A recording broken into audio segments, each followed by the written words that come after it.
मैं राजेंद्र प्रसाद मिश्र संयुक्त पेंशनर कल्याण संस्था का जिले का जो है संरक्षक हूँ।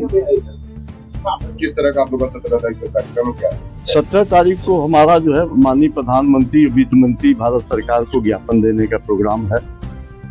और वो इसलिए है कि पूरा जो है जो सेवानिवृत्त हमारे कर्मचारी हमारा समाज है उद्वेलित है सरकार की नीति से।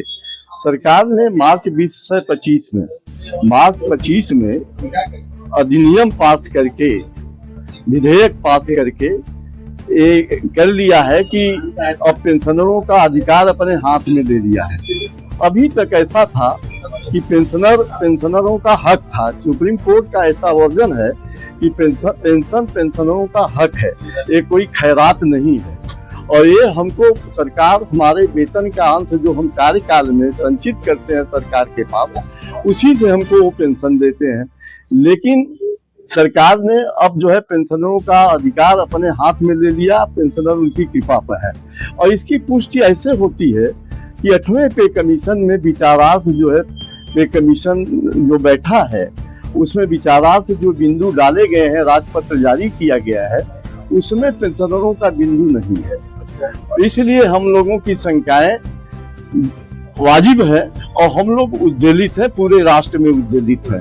और दूसरी हमारी समस्या ये है कि हमारा कोरोना काल में लिए 18 महीने का फ्रीज कर दिया गया है, रोक दिया गया है, उसका आज तक भुगतान नहीं हुआ है। और हमें 80 साल पर वेतन की जो मतलब पेंशन की जो बढ़ोतरी 20% की जाती है, उसमें हमारा 80 साल तक बहुत से साथी हमारा साथ छोड़ के चले जाते हैं, उसका लाभ उनको नहीं मिल पाता।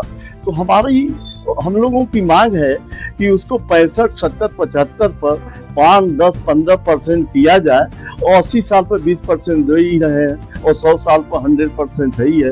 तो हम लोगों का ये मांग है कि हर 5 साल पर 5% की वृद्धि कर दिया जाए। दूसरी बात, हम लोगों को जो हम पेंशन बेचते हैं कम्यूटेशन का, वो 40% हम पेंशन बेचते हैं और सरकार हमसे दूना और तिगुना पैसा वसूल करती है। जबकि मेरी वसूली जो है 10 साल 8 महीने पर हो जाता है और कोर्ट ने भी यही निर्धारित किया है कि 10 साल 8 महीने ही जो है एक किया जाए, लेकिन सरकार जो है उसको 15 साल में रिकवर कर रही है। तो हम लोगों की एक मांग ये भी है कि हम लोगों को 10 साल 8 महीने पर किया जाए। और दूसरा, यात्रा भत्ता में हम लोगों को 40% की छूट रेलवे में मिलती थी, सरकार वो भी बंद कर दी है। तो पूरे राष्ट्र के इन सब बिंदुओं को लेकर पूरे राष्ट्र के हम कर्मचारी समाज उद्वेलित है। और 17 तारीख को जो हम लोग माननीय प्रधानमंत्री, माननीय वित्त मंत्री भारत सरकार को ज्ञापन देंगे, उसमें हम पूरे राष्ट्र में कर रहे हैं, पूरे भारतवर्ष में कर रहे हैं संयुक्त पेंशनर कल्याण संस्था के माध्यम से। और आवश्यकता पड़ी तो हम धरना भी करेंगे, प्रदर्शन भी करेंगे, हमसे जो बढ़ पाएगा। लेकिन हम अपने हक को छोड़ने के लिए किसी भी कीमत पर तैयार नहीं है। संस्था और मंडल संयोजक JPWC वाराणसी। आज यहाँ पे किस तरह की बैठक की गई है? 8वें वेतन आयोग से पेंशनरों का जो गवर्नमेंट का टर्म्स ऑफ रेफरेंस निकला हुआ है, राजपत्र जो निकला है, उसमें पेंशनरों को बाहर कर दिया गया है।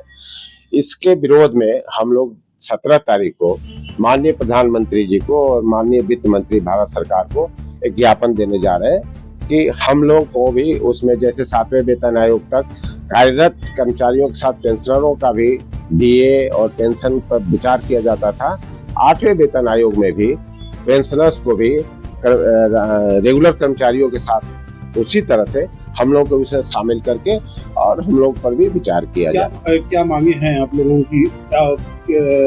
किस तरह का उनको ज्ञापन देंगे? एक तो यह है कि हमको जो उनका टर्म ऑफ रेफरेंस है उसमें पेंशनर्स का नहीं है, उसको शामिल किया जाए। हमारा राशिकरण का है, जो 15 साल पर कटौती होती है उसको कोर्ट ने ऑर्डर किया है 10 साल 11 महीने के लिए, उस पर है।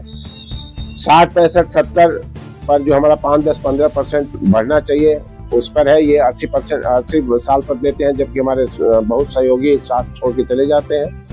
और जो डीए फ्रीज हुआ है कोरोना काल में वो रिलीज किया जाए, और जो यात्रा भत्ता में हम लोग को सीनियर सिटीजन का जो छूट मिलती थी वो बहाल किया जाए। लेकिन सरकार तो कहती है कि हम कर्मचारी के संग है, कर्मचारी ही हमारे विकास की ये है, नींव है। निश्चित रूप से वो कहती है, लेकिन जो उनका टर्म्स ऑफ रेफरेंस निकला हुआ है उस पे स्पष्ट हो रहा है कि उस पे पेंशनर्स का कहीं नाम नहीं है, इसलिए पेंशनर्स पूरे ऑल इंडिया के उद्वेलित है। हम लोग 17 तारीख को ये शास्त्री घाट से बैनर पोस्टर के साथ हम चलेंगे और डीएम के थ्रू माननीय प्रधानमंत्री जी को और वित्त मंत्री जी को अपना ज्ञापन। अगर आपकी बातों को नहीं माना गया तो फिर क्या? हम लोग आगे, और इसके बाद ये तो पहला कार्यक्रम है ज्ञापन देना, इसके बाद जो भी धरना प्रदर्शन, जो भी प्रदर्शन करना होगा उसको हम लोग करेंगे। करीब 200-250 के संख्या में तो रहेंगे हमारे साथ। क्या कोई बाहर से भी आएंगे, किसी बनारस? नहीं, बनारस में हमारे 40,000 स्ट्रेंथ है, 43,000 स्ट्रेंथ है।